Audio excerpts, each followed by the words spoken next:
ઓમ નમો ગણાભ્યસ ઓમ નમો બંભીએ લીલીએ તીર્થંકરો ગણધરો પૂર્વધરો શ્રુતધરો વાંચનાચાર્ય પ્રધાનાચાર્ય ઉપાધ્યાય સાધુ સાધુ ભગવંતો ઉપકારી ગુરુ ગુરુની ભગવંતો જે શાસન દેવ જે શાસનમાં દાપ સર્વની આજ્ઞા હો આજ્ઞા હો સર્વનો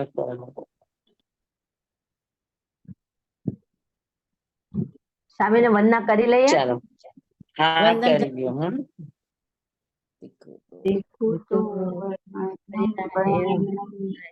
વંદામિ નમસ્કામિ સત્કાર્યમિ સમા ભજામિ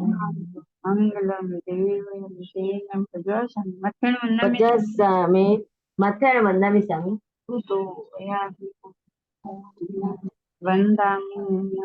નમસ્કામિ સત્કાર્યમિ સમા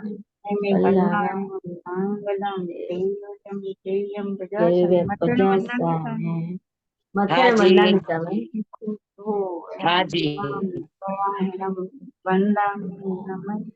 સત્કાર્યમિ સમ્માનિમિ કલ્યાણમિ મંગલમ દેવયમ દેવ્યમ ભજવાસમ મથેણ વંદામિ સ્વામી. મથેણ વંદામિ સ્વામી. મથેણ વંદામિ સ્વામી સુખ સતમાં. આજે હવે અંતરાય કર્મ આપણે 7 કર્મ થઈ ગયા. હવે એક 8મું અંતરાય કર્મ બાકી છે એટલે આપણો આ બોલ પૂરો થાય. 10ને બોલે કર્મ 8. અંતરાય કર્મ એટલે શું? આ પણ ઘાતી કર્મ છે. એ પણ તમને બહારથી અટકાવી શકે, અંદરથી ન અટકાવી શકે. હા, તમને બહારના યોગ, બહારની વસ્તુ મળવા દે ન મળવા દે એમાં કરી શકે ઈ, પણ તમારા પ્રયત્નમાં એ અંતરાય ન નાખી શકે. સમજાણું? એટલે અંતરાય કર્મ પણ આપણા હાથમાં છે. જ્યારે જીવ જ્યારે તોડી શકે છે. જ્ઞાનાવરણીય, દર્શનાવરણીય, મોહનીય એવી જ રીતે અંતરાય ઘાતી કર્મ છે. બરાબર? અને ઘાતી કર્મ તમારી મૂળભૂત વસ્તુને અટકાવી શકતા નથી. બાહ્ય સંયોગિક વસ્તુને અટકાવી શકે. હા, દાન દેવાનો હોય તો દાન દેવામાં અંતરાય આવે, પણ દાન દેવાની ભાવનામાં અંતરાય ના આવે. ભાવના તમારી પાસે જ છે એટલે તમારા એ ભાવોને અંતરાય રૂપ ના બનવા દે. એવી રીતે લાભાંતરાય, એવી રીતે ભોગાંતરાય. એકવાર ભોગવી શકાય એને ભોગાંતરાય કહેવાય. વારંવાર ભોગવી શકીએ એને ઉપભોગાંતરાય કહેવાય. કપડા છે, દર દાગીના છે, જે વારંવાર એકની એક વસ્તુ વારંવાર ભોગવીએ, ઘર વખરી છે, તો એ બધા ઉપભોગ કહેવાય. ખાવાનું પીવાનું છે એ બધું ભોગ કહેવાય. તો ખાવાની વસ્તુ એલર્જી આવે એ ભોગાંતરાય. ઉપભોગાંતરાય વાપરવાની વસ્તુમાં આવે તો એ તમારા ખાલી બાહ્ય પરિબળોમાં જ એ અસર દેખાડી શકે. તમારી આંતરિક ભાવનામાં કે તમારા આત્માના ભાવોમાં એ કઈ જ અંતરાય નાખી ન શકે. સમજાણું? એટલે વિઘ્ન ઉભું કરે તો બહારમાં ઉભું કરે. એની માટે આપણે ત્યાં દ્રષ્ટાંત આવે છે. શેનું?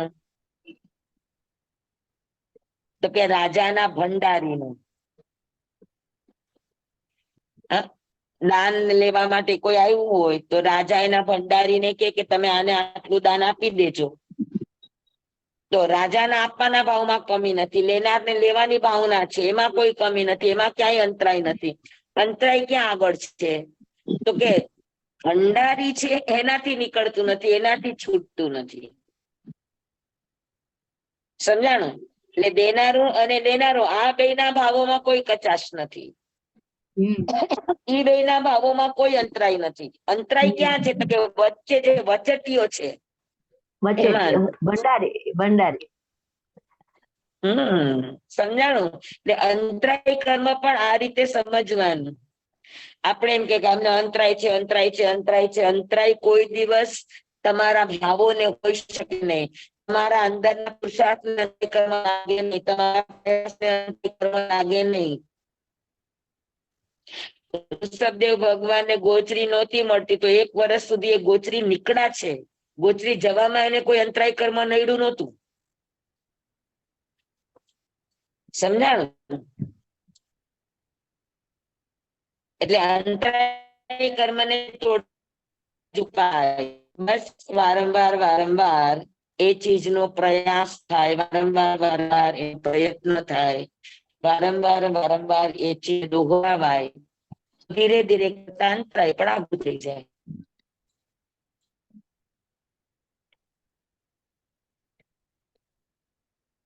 દાન દેવામાં અંતરાય રૂપ અંતરાય આવે એટલે દાન દેવામાં જે બીજા તરફથી આવે એ દાનાંતરાય. લાભ દેવામાં પણ બીજા તરફથી અંતરાય. ભોગાંતરાય, ભોગવામાં પણ અંતરાય, ભોગાંતરાય. ઉપભોગમાં અંતરાય આવે તો ઉપભોગાંતરાય. વીર્યાંતરાય, વીર્યાંતરાય એટલે તમને વીર્યાંતરાય કર્મનો ઉદય હોય તો તમે તે વ્રત લઈ ન શકો. પરિસ્થિતિ ઘરની નબળી હોય યા તો પરિસ્થિતિ એવી હોય કે તમે એને મૂકીને જઈ ન શકતા હો, તમારે એને માટે રોકાવું પડતું હોય તો આ બધું વીર્યાંતરાય કર્મના કારણે તમને આડું આવે. પણ વીર્યાંતરાય કર્મ ઉદય હોવા છતાં પણ તમારે જ્યાં વાપરવી છે ભાવ કરવામાં ક્યાંય અંતરાય નહીં આવે, ચિંતન કરવામાં ક્યાંય અંતરાય નહીં આવે, સંયમની અનુમોદના કરવામાં તમને ક્યાંય વીર્યાંતરાય કર્મ આડું નહીં આવે. સમજાણું તમને? સમજાણી કે નહીં બધાને આ વાત? હા, બાહ્ય વસ્તુ કે બાહ્ય પ્રાપ્તિમાં અંતરાય ઉભી થઈ શકે પણ એ મેળવવાના પ્રયત્નમાં કે મેળવવાના આત્માના ભાવમાં કોઈ અંતરાય નાખી શકતું નથી. જીવના ભાવોને કે જીવના પ્રયત્નને કોઈ અંતરાય આવતી નથી.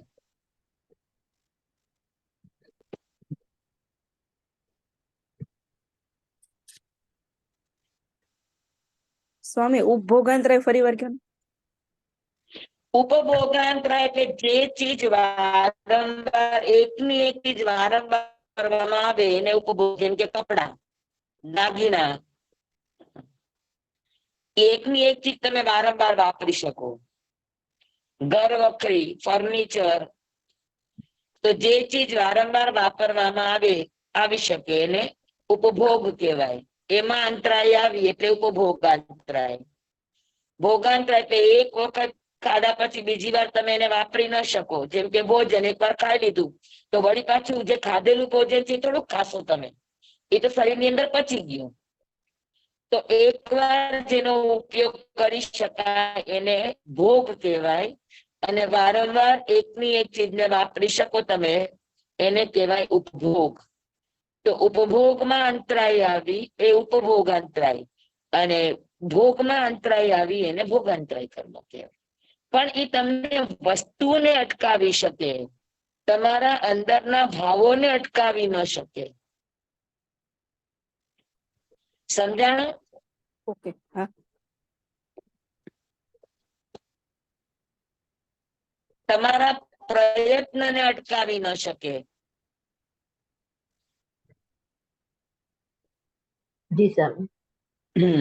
તો વીર્યાંતરાય કર્મ આ 5 પ્રકાર. દાનમાં અંતરાય દેવાથી દાનાંતરાય બંધાય. ભોગમાં અંતરાય દેવાથી કોઈને ભોગમાં અંતરાય આપો તો ભોગાંતરાય બંધાય. કોઈને લાભમાં અંતરાય આપો તો લાભાંતરાય બંધાય. કોઈને ઉપભોગમાં અંતરાય આપો તો ઉપભોગાંતરાય અને કોઈને વીર્યમાં અંતરાય પાડો તો વીર્યાંતરાય કર્મ બંધાય. તો અંતરાય કર્મ બાંધવાના 5 કારણ છે. હા, એટલે ક્યાંય પણ કોઈ દેતું લેતું હોય તો એમાં આપણે અંતરાય રૂપ નહીં બનવાનું, જેવા જેવા ભાવ. અને અંતરાય કર્મ ભોગવે પણ 5 પ્રકારે. દાનાંતરાય કર્મ દાનાંતરાય દાનના અંતરાય રૂપે ભોગવે, એવી રીતે ભોગાંતરાય ભોગાંતરાય રૂપે ભોગવે, લાભાંતરાય લાભાંતરાય રૂપે ભોગવે. તો જે 5 પ્રકૃતિ કર્મ બાંધવાની છે અંતરાય, એ જ અંતરાય કર્મ ભોગવવાની પણ પ્રકૃતિ છે. તો સમજાય કે બધાને બરાબર?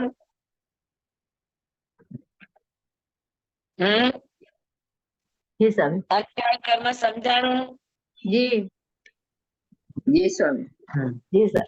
એટલે મને યાદ રહેતું નથી, મને યાદ રહેતું નથી, મને આવડતું નથી, મારાથી ન થાય, આવું બધું નહીં બોલવાનું. મારે અંતરાય કર્મ છે ને એમ કઈ કઈને હાથ ઊંચા નહીં કરી નાખવાના. જી સ્વામી. હા, મહેનત સતત ચાલુ રાખવાની. આપણો પ્રયાસ અને પ્રયત્ન સતત ચાલુ રાખવાનો. અંતરાય કર્મની સ્થિતિ જગન્ય અંત મુહૂર્તની ઉત્કૃષ્ટ 30 ક્રોડા ક્રોડી સાગરોપમની.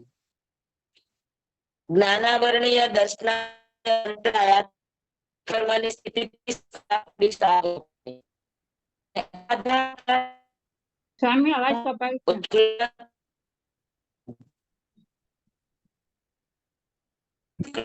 3000 વર્ષનો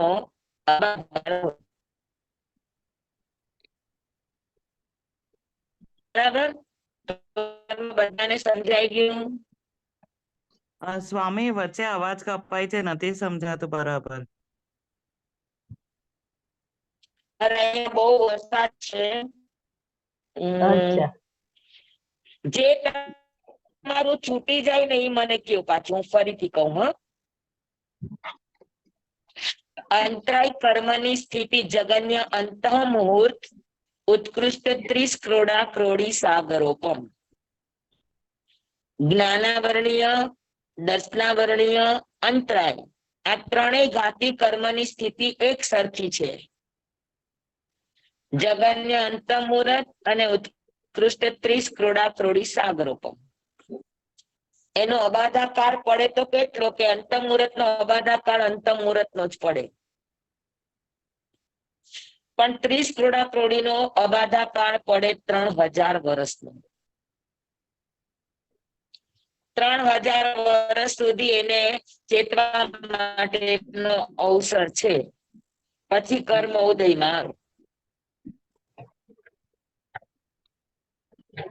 સમજાનું બધાને બરાબર? જી સ્વામી.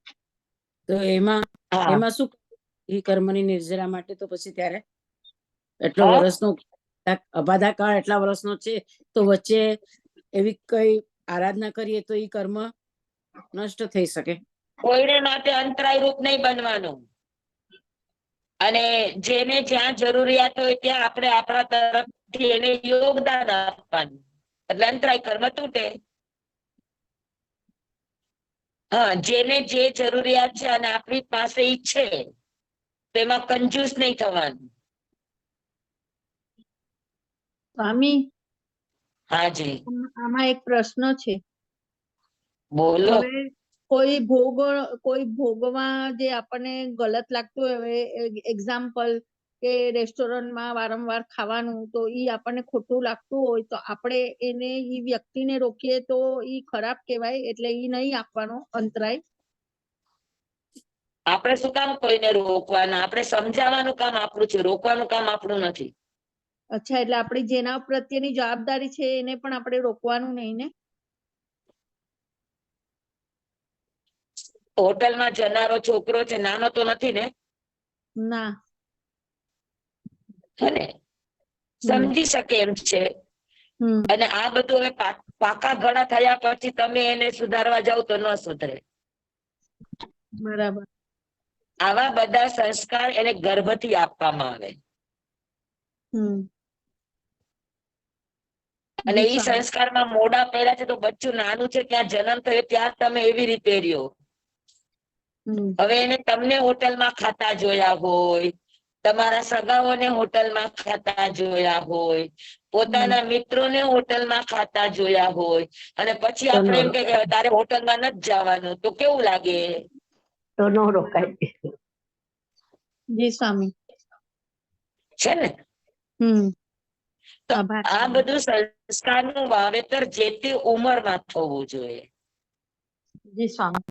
હવે એને એની આટલી ઉંમર સુધીમાં એને આ બધું જોયું છે તમારા તરફથી, અને પછી તમે એને ખાલી કયો તો એને અસર ન થાય. જી સ્વામી. આભાર સ્વામી. બરાબર. તો દરેક કર્મનો જે પણ અબાધા કાળ છે એ જીવને જાગવાનો અવસર છે, કર્મને બદલવાનો અવસર છે. કોઈ એમ કે બાંધેલા કર્મ ભોગવવા જ પડે, જરૂરી નથી.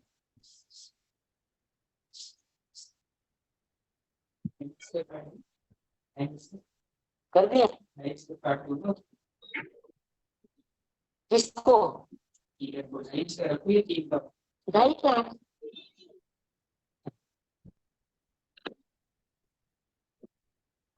સમજાવો બરાબર. તો આપણે જે કર્મની અવસ્થાઓ શીખાતા, તમને બધાને મેં શીખડાવી છે ને, ઉદ્વર્તન, અપવર્તન. હા હા હા હા, તો આ બધું આપણને કર્મને બદલવા માટેની રેસીપીઓ છે. ઉદ્વર્તન, અપવર્તન, ઉદીર્ણા, સંક્રમણ, ઉપસમ, ક્ષય. હા, આ બધા કર્મને બદલવા માટેના ઉપાયો છે. સ્વામી અબાધા કાળ પૂરો થાય ખબર કેમ પડે? આપણને ખબર ન પડે. આપણે તેમ જ સમજવાનું કે અત્યારે મારો અબાધા કાળ પૂરો થાય એમ છે, મારે જાગી જવાનું. આપણને ખબર નથી કે આપણા કર્મ શું છે, કેમ છે, કેવી રીતે છે, કેટલા છે, કેટલા સમયના છે, આપણને તો કશી જ ખબર જ નથી. આપણે તો માત્ર પ્રયત્ન કરવાનો છે. તીર નિશાને બેસી જાય તો કામ થઈ જાય.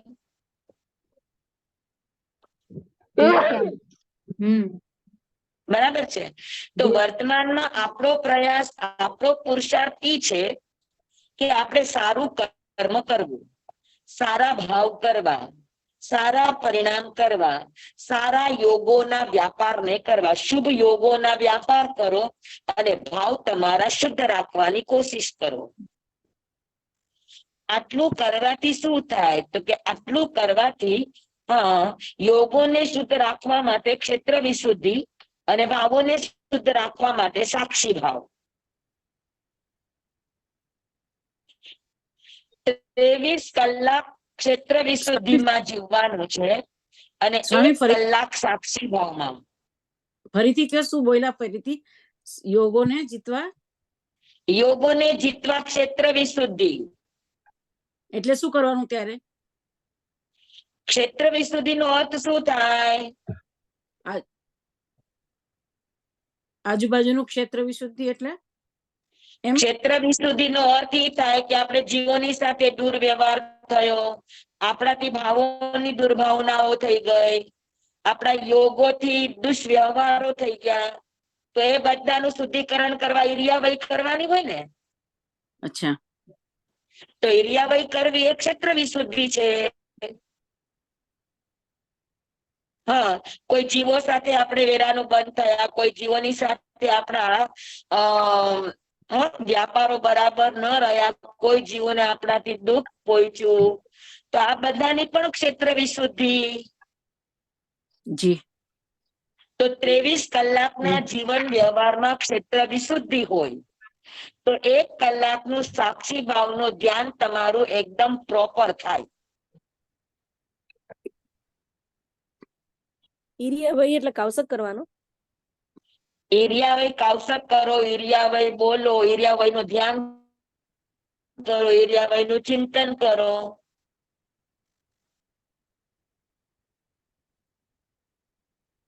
બરાબર છે? જી સ્વામી. ક્ષેત્ર વિશુદ્ધિ એટલે આપણાથી થયેલા દુર્વ્યવહારોની આલોચના, નિંદા, ગરહા, પ્રતિક્રમણ, પ્રાયશ્ચિત કરી લેવું. એને અહિમુત્તાની કહેવાય જેમ, ક્ષેત્ર વિશુદ્ધિ. અહિમુત્તા મુનિની જેમ. Yes, very good. એને ક્ષેત્ર વિશુદ્ધિ કહેવાય. હવે ખ્યાલ આવ્યો. હા, તો દિવસના આપણે જાગીએ છીએ, સાધનામાં નથી, તો ક્ષેત્ર વિશુદ્ધિથી જીવન જીવતા શીખો. સાધનામાં જાઓ તો સાક્ષી ભાવ. તમે એક સામાયિક કરો તો એક સામાયિક સાક્ષી ભાવથી કરો. એટલે ત્યારે શું કરવાનું સ્વામી? સાક્ષી ભાવથી જે થાય તે જોયા કરો. જે થઈ રહ્યું છે એ જોયા કરો. એમાં તમારા તરફથી કોઈ ભાવ ભેળવો નહીં.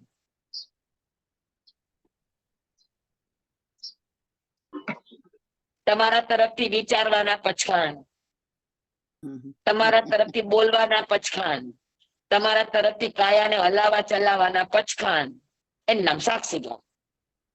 મન, વચન, કાયા, યોગ, ત્રણેય યોગને ત્રણેય યોગોને ખાલી જોવા માટે બેસાડવાના, બાકી કઈ કરવા માટે નહીં. જી સ્વામી. એને દરવાજા ઉપર બેસાડી દેવાના કે તમે ખાલી ધ્યાન રાખો.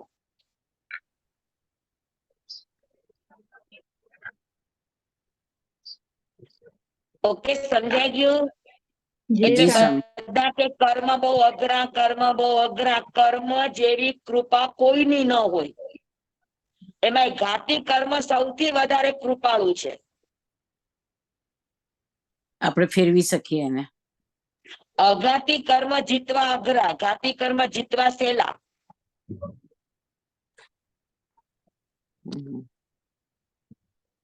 હા, એટલે હવે કર્મ ને વાંક જોવાનો જ નહીં. કર્મ 100% આપણા હાથમાં છે. સમજાય ગયું બધાને બરાબર? જી સ્વામી. જી સ્વામી.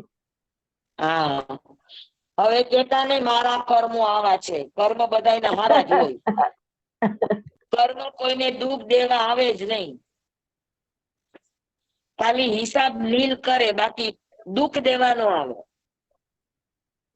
આત્માનું કપડું મેલું છે તો ધોવા આવે.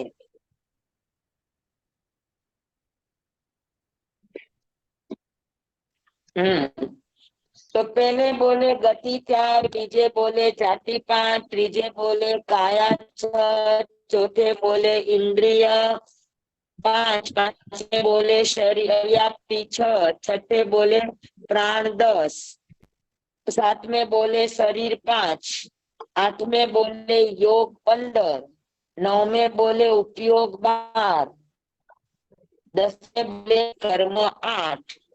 આ 10 બોલ આપણા થયા. બરાબર છે? જી સ્વામી. હા, હવે 10 બોલ ની પરીક્ષા લેવી છે. હા સ્વામી, અવાજ કપાય છે. 10 બોલ ની ટેસ્ટ લેવી છે. ચાલશે લઈએ. હા, તમારી પાસે લખાણ છે, જોઈને લખવાની છૂટ. જી સ્વામી. તો પછી હું પેપર કાઢું. હા, કાઢો સ્વામી.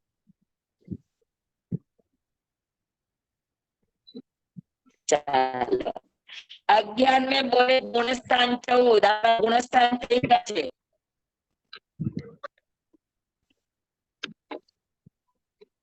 બરાબર.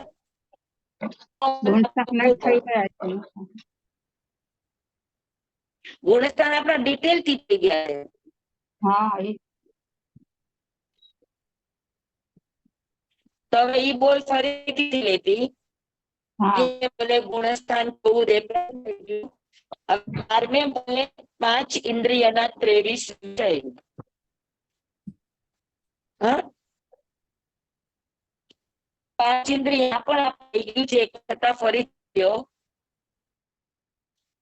ઇન્દ્રિય કોને કહેવાય?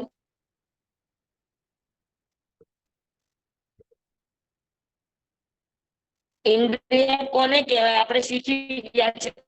કેન્દ્રી કેન્દ્રી તેન્દ્રી એ તો જાતિ છે. ઇન્દ્રિય એટલે શું? ઘ્રાણેન્દ્રિય, સ્પર્શેન્દ્રિય, એના પાંચ નામ આપણી. છે. હા, એના નામ છે. ઇન્દ્રિય એટલે શું? જેના થકી આપણને જ્ઞાન થાય બધું અલગ અલગ. બીજું જે આપણને આપણો આગળ બોલ આવી ગયો છે. હો, ઇન્દ્રિયનો. ત્રીજે બોલે ઇન્દ્રિય 5 આવી, ચોથે બોલે ઇન્દ્રિય 5 આવી ગયું છે. હો. હા, એટલે આપણને પાંચ ઇન્દ્રિયોથી પાંચ હા, તો ઇન્દ્રિયના કેટલા અર્થ કર્યા હતા?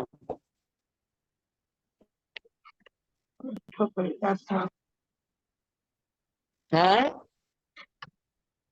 યાદ નથી.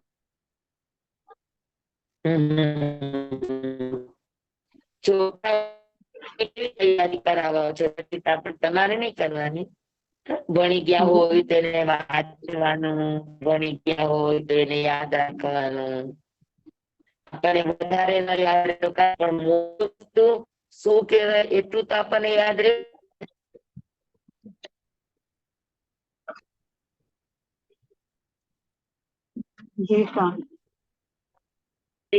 એટલે શું?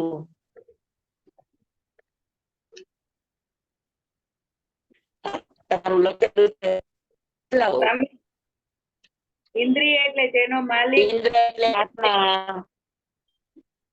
ઇન્દ્ર ઇન્દ્રિય એટલે જ્ઞાન, આત્મજ્ઞાન. ઇન્દ્રિય એટલે ચિહ્ન. ઇન્દ્રિય એટલે ચિહ્ન. નો અહેસાસ થાય. તેનો ઇન્દ્રિય એટલે વિષયોના સુખ દુઃખ નો અહેસાસ થાય. બરાબર. સંસારી વિષયો. જીવને ઓળખાણ અપાવે, જેમ કે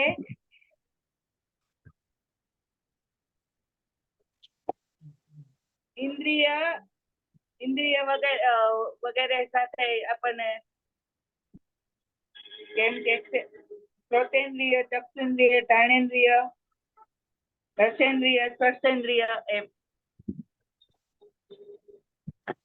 કોણ આપ્યું છે જવાબ?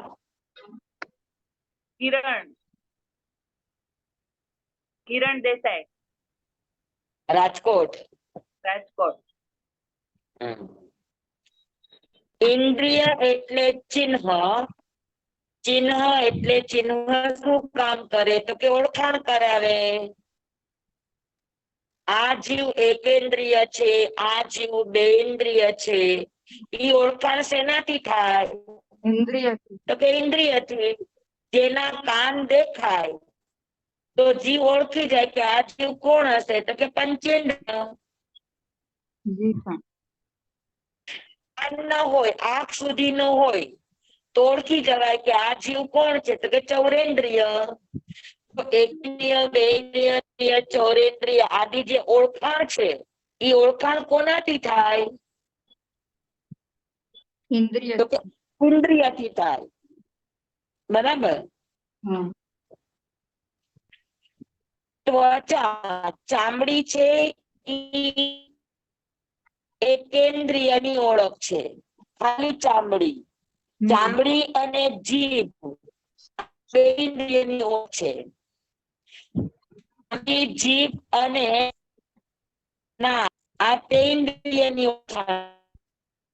ચામડી, નાક અને આંખ આ ચૌરેન્દ્રિયની જીવની ઓળખાણ છે. અને ચામડી, નાક, આંખ અને કાન આ પંચેન્દ્રિયની ઓળખ છે. તો જોઈ લેવાનું આની પાસે 1 છે, 2 છે, 3 છે, 4 છે કે 5 છે. તો કાન દેખાઈ જાય તો સમજી લેવાનું કે 5 છે. આંખ દેખાય તો જોવાનું કે કાન છે નથી તો ચૌરેન્દ્રિય. બરાબર. પછી નાક આવે તો જોવાનું કે ભાઈ નાક વાળા પાસે આંખ દેખાય છે કે નહીં, એની પાસે કાન દેખાય છે કે નહીં. કાન બે પ્રકારના હોય. પક્ષીઓના કાન મીંડા જેવા હોય અને પશુઓના કાન આપણી જેવા હોય. હા, તો એનો નિયમ છે, ઈંડાથી થાય, જેનો જન્મ ઈંડાથી થાય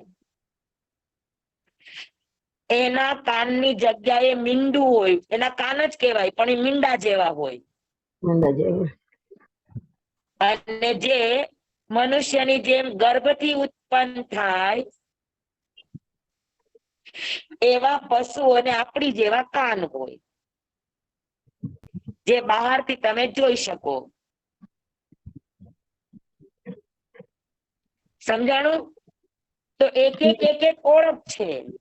જીભ બેન્દ્રિયની ઓળખ છે, નાક પેન્દ્રિયની ઓળખ છે, આંખ ચૌરેન્દ્રિયની ઓળખ, કાન પંચેન્દ્રિયની ઓળખ છે.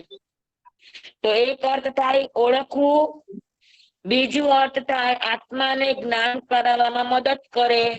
શેનું જ્ઞાન? તો કે ઇન્દ્રિયોના વિષયોનું જ્ઞાન. જાણવા વાળો આત્મા છે, પણ કાન ન હોય તો આત્મા શબ્દને જાણી ન શકે. તો છદ્મસ્ત આત્માને જાણવા માટે, સાંભળવા માટે કોનો સહારો લેવો? હાજી, કોનો સહારો લેવો પડે? ઇન્દ્રિયનો. કોનો સહારો લેવો પડે? જોવું છે તો આંખનો સહારો આંખનો સહારો. આંખ છે, આ જોવું છે. ઈ જ્ઞાન સ્વામી, અવાજ તમને બહુ કોનાથી થાય છે? સ્વામી, અવાજ બહુ કટ થાય છે. હવે આજે થોડુંક રહેશે જ, કારણ કે એનું વાતાવરણ જ બહુ ઓછું છે. ગડગડાટ છે.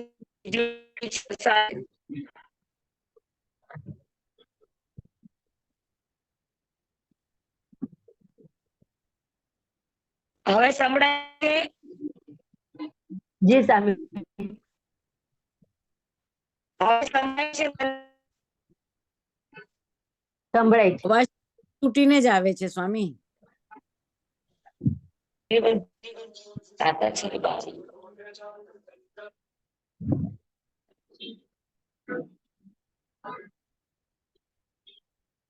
હવે વરસાદના કારણે બારીઓ પણ ખુલ્લી રખાતી નથી. બરાબર. ચાલો, હવે મને કયો, સંભળાય છે બરાબર? જી હા. સ્વામી. જી સ્વામી. હા. બરાબર. તો એક ઇન્દ્રિયનું કામ છે ઓળખાણ કરાવવાનું જીવનું. છદ્મસ્ત જીવની ઓળખાણ કરાવે, કેન્દ્રીય બેન્દ્રિય વગેરે. બીજું છે ઇન્દ્રિયનું કામ વિષયોનું જ્ઞાન કરાવવાનું, શબ્દનું જ્ઞાન કાન કરાવે, વર્ણનું કામ, રંગ ઓળખવાનું કામ આંખ કરાવે, ગંધ ઓળખવાનું કામ નાક કરાવે, સ્વાદ ઓળખવાનું કામ જીભ કરે. હા, જીવને મદદ કરે છે. અને સ્પર્શને ઓળખવામાં મદદ કરે છે આપણી ચામડી. તો એક અર્થ ઈ થાય. બીજું અર્થ ઈ થાય આપણને સુખ દુઃખ ની અનુભૂતિ થાય ને, આપણને ગમતા શબ્દો મળે તો આનંદ થાય. આપણને ગમે નહીં એવા શબ્દો કોઈથી આપણને બોલાવે તો આપણને દુઃખ થાય. તો આ અનુભૂતિ પણ કોના કારણે થાય છે? ઇન્દ્રિયોના કારણે. સમજાણું બરાબર બધાને? જી તો સ્વામી. હવે 5 ઇન્દ્રિય છે, એના 23 વિષય છે. એ આપણે જોઈએ. ન સંભળાય ત્યાં મને પાછું કેજો. બંધ કરજે દરવાજો. હવે સૌથી પહેલા આપણે લઈએ શ્રોતેન્દ્રિય. શ્રોતેન્દ્રિય એટલે કાન.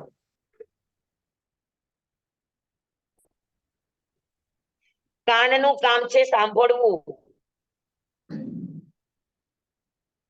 અને એનો વિષય શું છે? શું સાંભળે? તો કે શબ્દ. તો શબ્દ એનો વિષય છે. તો શબ્દના પ્રકાર કેટલા? તો કે 3. જીવનો શબ્દ, અજીવનો શબ્દ અને મિશ્ર જીવ અને અજીવ. જેમ કે તબલા, તો તબલા હજી. માણસનો હાથ પણ જોઈએ અને તબલા. તબલું પણ જોઈએ. મિશ્ર શબ્દ થયો. સમજાણું બરાબર? શ્રોતેન્દ્રિય કાન, એનું કામ છે સાંભળવું, એનો સાંભળવાનો વિષય છે, સબ્જેક્ટ છે શબ્દ, શબ્દના પ્રકાર કેટલા? 3. પછી આંખ, આંખનું કામ છે જોવું, આંખને કહેવાય ચક્ષુ ઇન્દ્રિય. ચક્ષુ એટલે આંખ, આંખનું કામ છે જોવું, એની ક્રિયા છે જોવું. અને એનો વિષય છે વર્ણ. વર્ણના કેટલા પ્રકાર? 5. લાલ, પીળો ને વાદળી, મૂળ રંગ કહેવાય, કાળો અને ધોળો, આ 5. પછી આવે નાક એટલે ઘ્રાણેન્દ્રિય. ઘ્રાણેન્દ્રિય એટલે નાક, નાકનું કામ છે સૂંઘવું, એનો વિષય છે ગંધ, સુગંધ અને દુર્ગંધ. પછી આવે રસેન્દ્રિય. રસેન્દ્રિય એટલે જીભ, એનું કામ ચાખવું.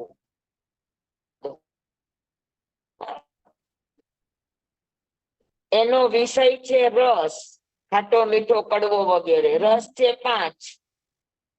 પછી આવે સ્પર્શેન્દ્રિય. સ્પર્શેન્દ્રિય એટલે ત્વચા, ચામડી, એનું નામ છે અળવું, એનો વિષય છે સ્પર્શ અને સ્પર્શના પ્રકાર છે 8. જોઈ લ્યો.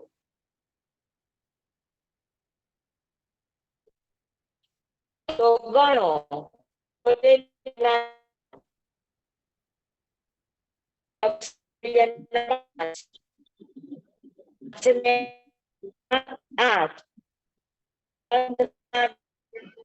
2,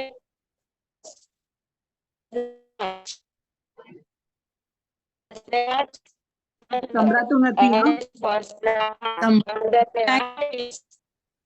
અવાજ કટ થાય છે સ્વામી.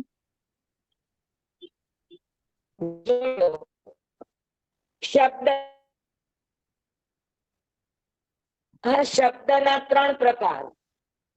પછી ચક્ષુ, એના 5 પ્રકાર. વર્ણના 5 પ્રકાર, ગંધના 2 પ્રકાર, રસના 5 પ્રકાર અને સ્પર્શના 8 પ્રકાર. ટોટલ કરો 23. 8, 5, 2, 5, 3. તો ટોટલ કરો તો આવશે 23. એટલે 5 ઇન્દ્રિયના વિષય છે 23. સમજાણું? એકેન્દ્રિયની આગળ કેટલા વિષયની ઓળખ હોય? સ્વામી અવાજ ખૂબ કટ થાય છે, કઈ સમજાતું નથી. 8. 8. 5 વિષય સમજાણા.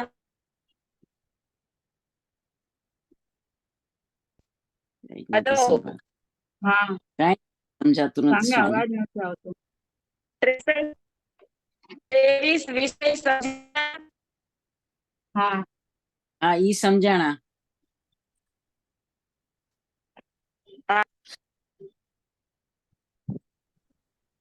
સ્પર્શમાં કયા સ્પર્શ? લીસો, ખરબચડો, ગરમ, ફાળો, ઠંડુ. ખરખરો, હલકો, ભારે, ઉષ્ણ, શીત. એકેન્દ્રિય કેટલા વિષય જાણી શકે? 8. એકેન્દ્રિય 8 વિષય સ્વામી. એકેન્દ્રિય 8 વિષય જાણી શકે. 2 ઇન્દ્રિય 8 વિષય 5. બે ઇન્દ્રિય કેટલા વિષયને જાણી શકે? 5 8 અને બે ઇન્દ્રિય પાસે બે ઇન્દ્રિય પાસે બે ઇન્દ્રિય છે, ત્વચા અને જીભ. 8 અને 2 8 અને 5 હા, ત્વચાના 8 અને 5. તો બે ઇન્દ્રિય કેટલા વિષયને જાણી શકે? 13. બે ઇન્દ્રિય 15. 15 ચૌરેન્દ્રિય 20 અને પંચેન્દ્રિય 23 વિષયને જાણી શકે.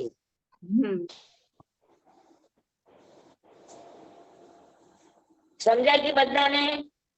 જી સ્વામી.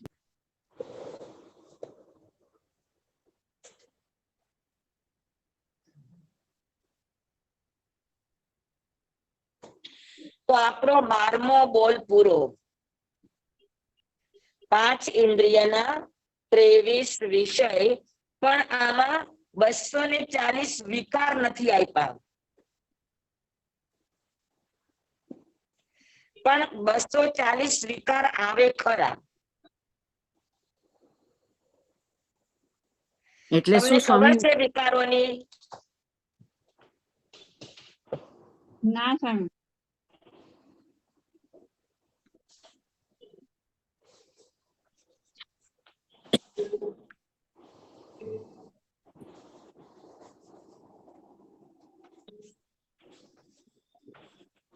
શબ્દના 3 પ્રકાર.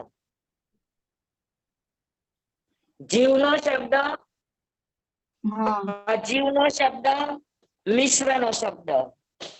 તો શબ્દના કેટલા પ્રકાર થયા? 3 3 સારા ને 3 ખરાબ. 3 તેરી 6 9 અરે સોરી 3 ને 3 6. 3 સારા ને 3 ખરાબ એટલે 6. 6 ઉપર રાગ અને 6 ઉપર દ્વેષ.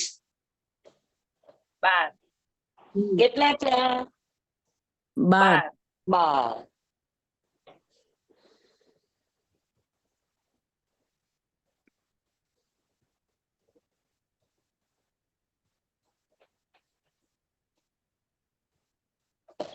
આવી રીતે લખવાનું. જુઓ,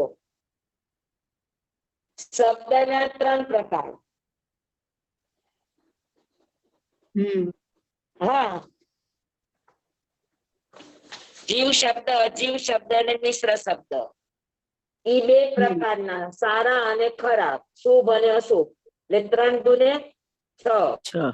6 ઉપર રાગ અને 6 ઉપર દ્વેષ. 6 ગુણ્યા 2 કેટલા વિકાર થયા? 12. હવે એવી રીતે આંખ. આંખના વિષય છે 5. વર્ણ છે 5 પ્રકારના, કાળો, નીલો વગેરે. તો 5 વર્ણ જીવમાં પણ હોય, અજીવમાં પણ હોય અને મિશ્રમાં પણ હોય. તો કેટલા થયા? 15.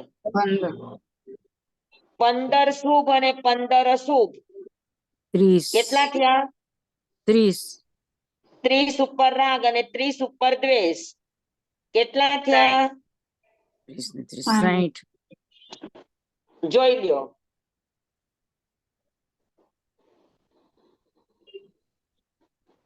સમજાય છે બધાને? જી સ્વામી. 5 વર્ણ, જીવ અજીવ મિશ્ર એટલે 5 ને 3, 5 તેરી 15. 15 સારા અને 15 ખરાબ, 30. 30 ઉપર રાગ, 30 ઉપર દ્વેષ.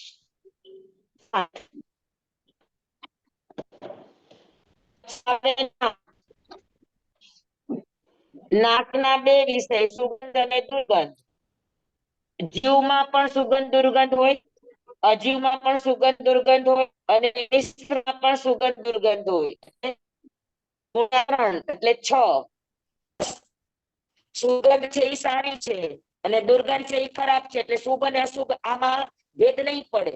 સુગંધ શુભ છે, દુર્ગંધ અશુભ છે. એટલે એમાં ફરી પાછું 2 થી ગુણાકાર નહીં કરવાનો. 3 દુ 6. 6 ઉપર રાગ અને 6 ઉપર દ્વેષ. કેટલા થયા?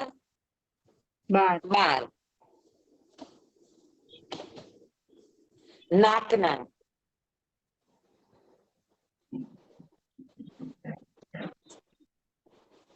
પછી આવે જીભ જીભના 5 રસ 5 રસ જીવ નહીં હોય અજીવ નહીં હોય અને મિશ્ર નહીં હોય એટલે 5 ગુણ્યા 3 એટલે 15 15 સારા હોય અને 15 ખરાબ હોય રસ કઈ પ્રકારના સારો અને ખરાબ તો 15 દુને 30 30 ઉપર રાગ 30 ઉપર દ્વેષ કેટલા થયા 60 જોવો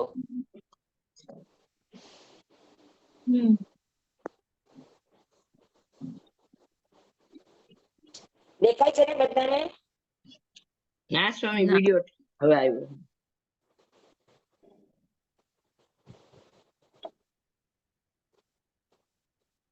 થઈ ગઈ બધાને?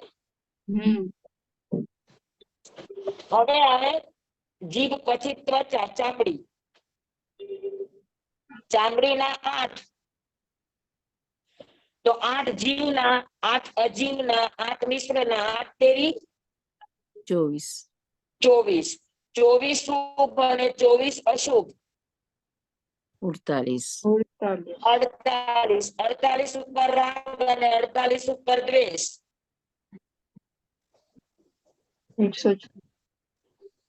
કેટલા થાય 96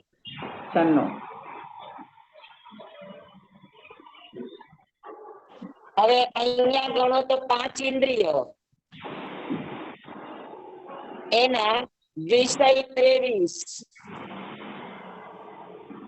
અને વિકાર 240 ગણી લ્યો 240 થાય છે હું પાકી કરું છું ગણી લ્યો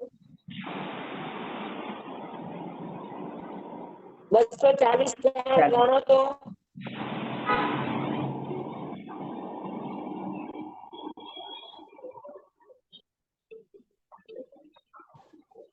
થઈ ગયા 240 જી સ્વામી થઈ ગયા હાજી તો આપણો 12મો બોલ પણ પૂરો 5 ઇન્દ્રિય એની 5 ક્રિયા સાંભળવું જોવું સૂંઘવું ચાખવું અને અડવું એના 5 વિષય શબ્દ વર્ણ ગંધ રસ અને સ્પર્શ અને એ વિષયના પ્રકાર 23 3 5 2 5 અને 8 અને વિકાર 240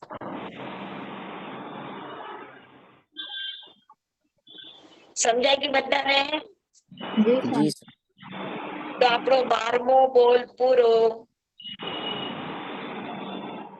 અને સમય પણ પૂરો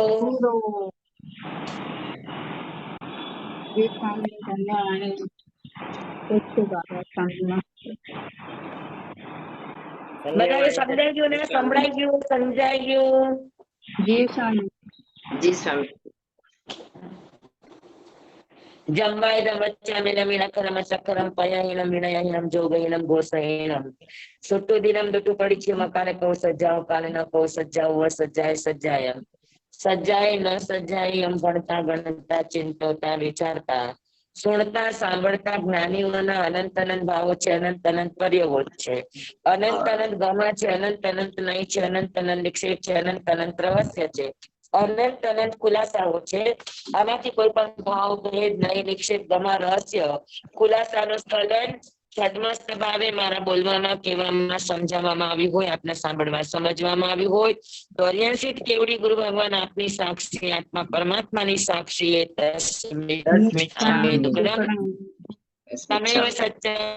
તમેવ સત્યમ નિઃશંકમ જમ ચિનેહિમ પવેયમ સેવમ ભંતે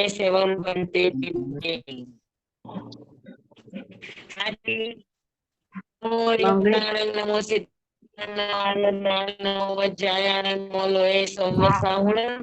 ગુરુની આજ્ઞા શ્રી શ્રી ચતારી મંગલમ હરિહંતા મંગલમ સિદ્ધા મંગલમ સાહુ મંગલમ કેવલી પનત્તો ધમો મંગલમ ચતારી લઘુત્તમા હરિહંતા લઘુત્તમા સિદ્ધા લઘુત્તમા સાહુ લઘુત્તમા કેવલી પનત્તો ધમો લઘુત્તમો ચતારી શરણં પવજ્જામિ હરિહંતે શરણં પવજ્જામિ સિદ્ધે શરણં પવજ્જામિ સાહુ શરણં પવજ્જામિ કેવલી પનત્તં ધમ્મં શરણં પવજ્જામિ ચાર શરણા ચાર મંગળ ચાર ઉત્તમ કરે જે નર ભવસાગર માં ન બુડે તે સકલ કર્મ નો આણે અંત મોક્ષ ગણા સુખ લહે અનંત ભાવ ધરીને જે ગુણ ગાય તે જીવ તરીને મોક્ષે જાય સંસારમાં અહીં શરણાચાર અવર શરણ નહીં કોઈ જેનર નારી આદરે અક્ષય ચલ પદવી હોય અંગૂઠે અમૃત વસે લબ્ધિ તણા ભંડાર શ્રી ગુરુ ગૌતમ સ્વામીજી ભગવાન ને સમરીએ તો સદાય મનવાંચિત ફલદાતાર સદાય મનવાંચિત ફલદાતાર બોલો ભગવાન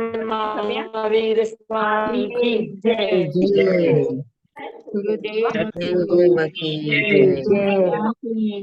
ગુરુ મહારાજ બધાને ખૂબ ધન્યવાદ. આપને ખૂબ ખૂબ આભાર.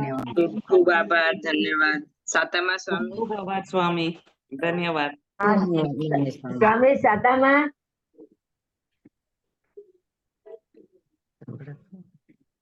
સ્વામી સાતામાં સ્વામી સ્વામીનું બંધ સાતામાં બંધ થઈ ગયું બંધ સ્વામી. થઈ ગયું. મત્સ્ય વંદન.